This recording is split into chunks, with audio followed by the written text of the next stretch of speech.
How many packs do you need to open in order to get 3 Alolan Duck Trio EX? We can estimate that by using the offering rates from Extradimensional Crisis. Welcome back to another TCG Pocket video, it's Bro Vinny here.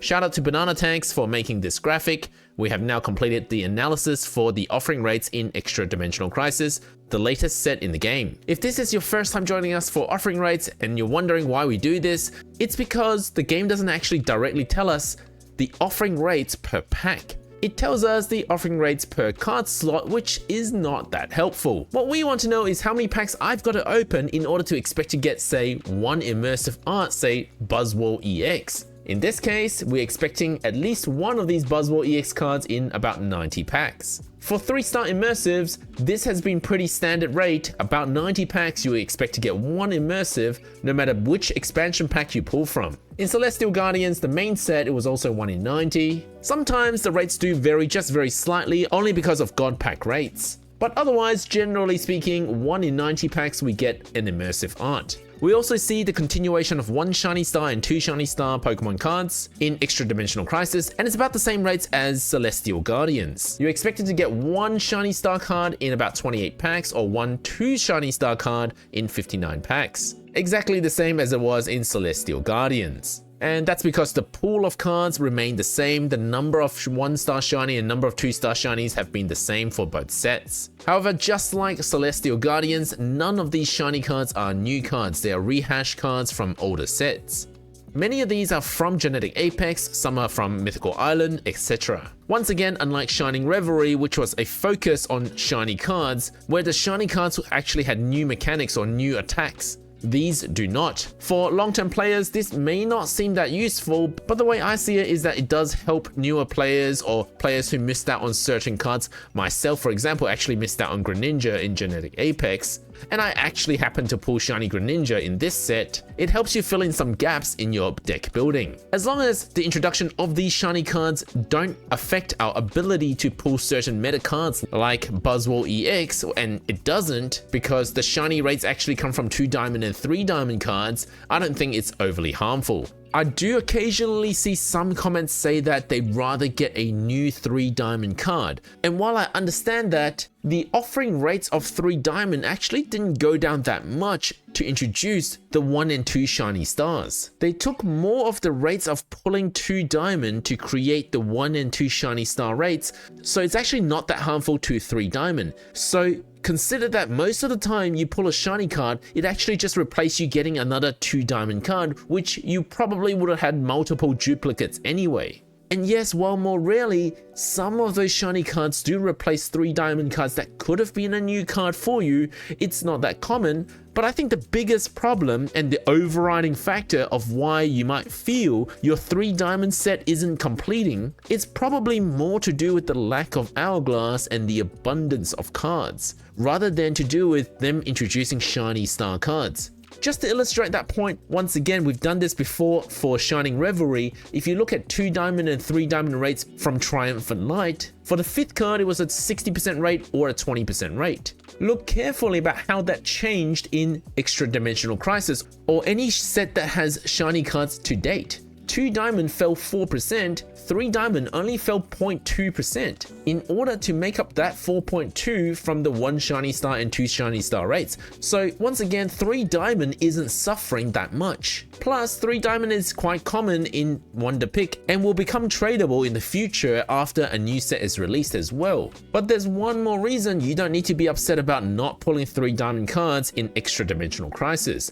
It actually doesn't have that many 3 diamond cards. Buzzwole Pack has 8 3 diamond cards, whereas Celestial Guardians had 14, and there were 2 different packs. There was Lunala and Solgaleo, which is why you see the rate for a specific 3 diamond card being much worse in Celestial Guardians. 1 in 57 packs, you'll be expected to pull something that you want. Say if you're missing a Komodo, then you expect that in 1 in 57 packs.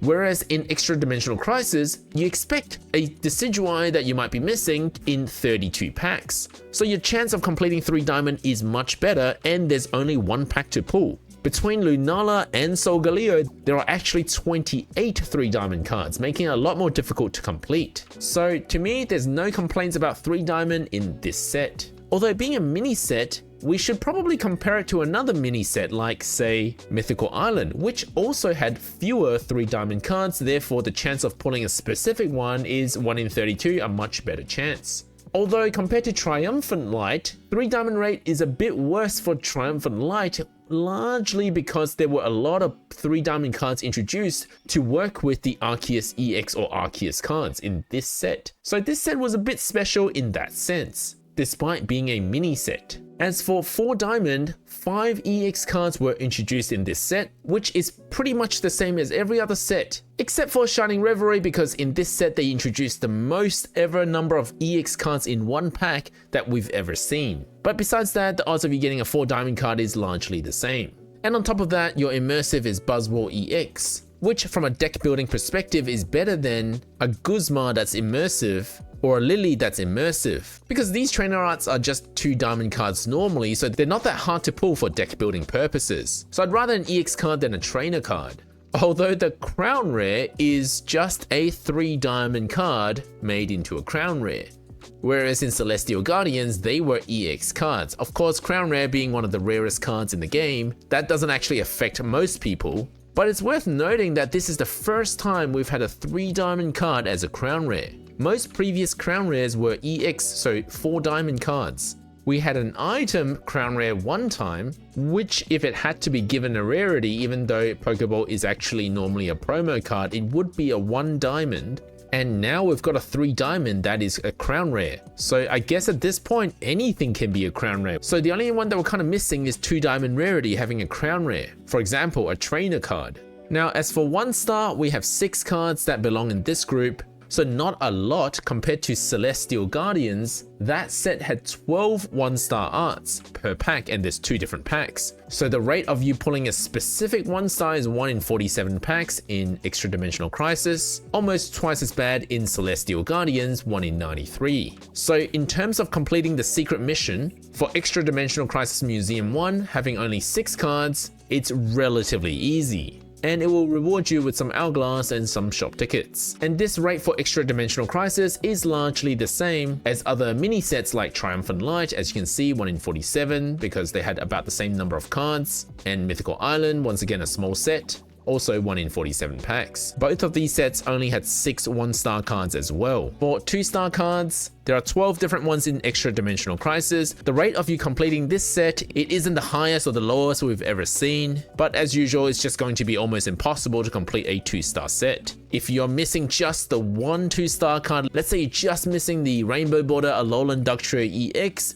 and you're hunting for it, you would on average expect to open about 460 packs to get one of these. So if we look at the question slightly differently, how many packs do we have to complete the trio with Impressive Whiskers to get this Alolan Ductrio emblem? By collecting 3 of the Alolan Ductrio EX, you are actually looking at about 1400 packs in order to get about 3 of these.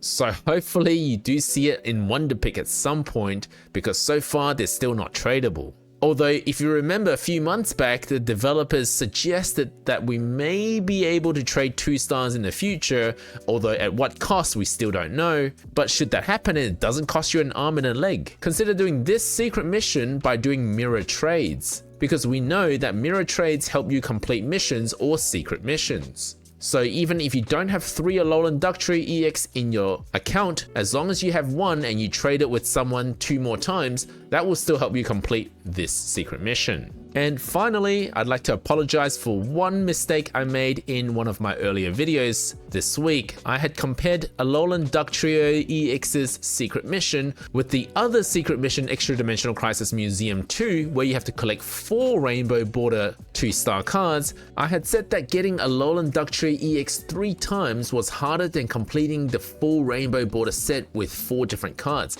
But after sitting down and actually doing the numbers, I realized I made a mistake, and it's actually not true. It is harder to get 4 unique Rainbow Border rares than it is to get 3 of a repeat. Regardless, both secret missions are probably, for most people, an impossible dream.